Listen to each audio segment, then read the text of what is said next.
Hello दोस्तों, अब हम बात करेंगे नेशनल बिल्डिंग कोड के स्कोप के बारे में। दोस्तों, नेशनल बिल्डिंग कोड का क्या स्कोप है, किस किस चीज के बारे में गाइड करता है। दोस्तों, इसको 4 कैटेगरी में हम डिवाइड करते हैं। पहला है planning. National building code planning and development के बारे में बताता है। सेकंड है डिजाइन एंड कंस्ट्रक्शन के बारे में बताता है। थर्ड है सेफ्टी एंड फोर्थ है सस्टेनेबिलिटी। दोस्तों, नेशनल बिल्डिंग कोड ये बताता है कि किस तरीके से सिटी की प्लानिंग एंड डेवलपमेंट होना चाहिए, वहां पे किस तरह से बिल्डिंग्स को प्लान किया जा सकता है, कौन सा जोनिंग रूल्स होगा, किस जोन में किस तरह की बिल्डिंग्स बनेंगी, किस तरह की लैंड का क्या यूज हो सकता है, कौन सा कमर्शियल बिल्डिंग्स के लिए यूज हो सकता है, कौन सी रेजिडेंशियल बिल्डिंग के लिए यूज हो सकता है, कौन सा इंडस्ट्री के लिए यूज हो सकता है, बिल्डिंग की हाइट क्या रहेगी, किस एरिया में कितनी हाइट का रेस्ट्रिक्शंस है, फ्लोर एरिया रेशियो के बारे में बताता है। National building code design and construction के बारे में डिटेल में बताता है कि बिल्डिंग की स्ट्रक्चर स्टेबिलिटी कितनी होनी चाहिए और किस तरह की ऑक्यूपेंसी की स्टेबिलिटी की क्या रिक्वायरमेंट है, किस तरह के फायर प्रिवेंशन अरेंजमेंट होने चाहिए, किस तरह का इलेक्ट्रिकल, प्लम्बिंग या मैकेनिकल सिस्टम होना चाहिए।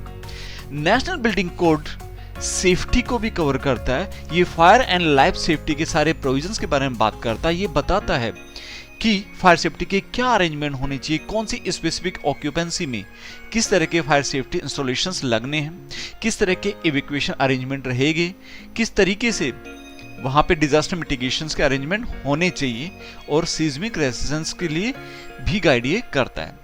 नेशनल बिल्डिंग कोड सस्टेनेबिलिटी के बारे में बात करता है कि जो बिल्डिंग्स है वो एनर्जी एफिशिएंट होनी चाहिए, एनवायरनमेंट फ्रेंडली होनी चाहिए, जो भी डेवलपमेंट हो रहा है वो एनवायरनमेंट फ्रेंडली होना चाहिए और ग्रीन बिल्डिंग गाइडलाइंस के बारे में बात करता है। अब हम बात करते हैं नेशनल बिल्डिंग कोड के पार्ट 4 के बारे में। ये पूरी तरीके से फायर एंड लाइफ सेफ्टी के बारे में बताता है। तो पार्ट 4 में नेशनल बिल्डिंग कोड के पार्ट 4 में क्या क्या कवर किया गया है। दोस्तों, इसमें जो हाई राइज बिल्डिंग है उसको डिफाइन किया गया, ये बताया गया है कि नेशनल बिल्डिंग कोड के रूल एंड रेगुलेशंस कौन सी किस बिल्डिंग पे एप्लीकेबल होंगे।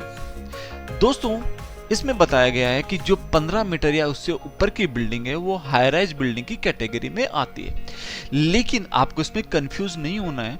आप कहेंगे कि अगर कोई बिल्डिंग 13 मीटर की है, 12 मीटर की है, 9 मीटर की है, तो क्या वहां पे नेशनल बिल्डिंग कोड के रूल रेगुलेशन एप्लीकेबल नहीं होंगे?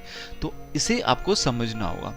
नेशनल बिल्डिंग कोड के रूल रेगुलेशंस उन बिल्डिंग्स पे एप्लीकेबल होंगे जिनके 3 क्राइटेरिया यहां पे बताया गया। इसकी बिल्डिंग की हाइट पे डिपेंड करता है, इसके रूल अप्लाई होंगे या नहीं होंगे। दूसरा, इसका फ्लोर एरिया रेशियो पे डिपेंड करता है और तीसरा, नंबर ऑफ बेसमेंट पे डिपेंड करता है। दोस्तों, अगर कोई बिल्डिंग 15 मीटर से या उससे ऊपर है, 15 मीटर इससे हायर है, तो नेशनल बिल्डिंग कोड के रूल रेगुलेशन उस पर अप्लाई होंगे। अगर किसी बिल्डिंग का floor area ratio 500 square metre पर फ्लोर से ज्यादा है और 9 मीटर से हाइट ज्यादा है, तो वहां पे भी एप्लीकेबल होंगे। ये स्पेशली एजुकेशनल और इंस्टीट्यूशनल बिल्डिंग के बारे में। अगर कोई बिल्डिंग एजुकेशनल और इंस्टीट्यूशनल बिल्डिंग है तो वहां पे जैसे ही 9 मीटर से हाइट ज्यादा होगी बिल्डिंग की, सारे रूल रेगुलेशन अप्लाई हो जाएंगे। या फिर floor area ratio 500 square metre से ज्यादा है, भले ही उस बिल्डिंग की हाइट 9 मीटर ना हो, तो भी वहां पे ये रूल रेगुलेशन अप्लाई हो जाएंगे।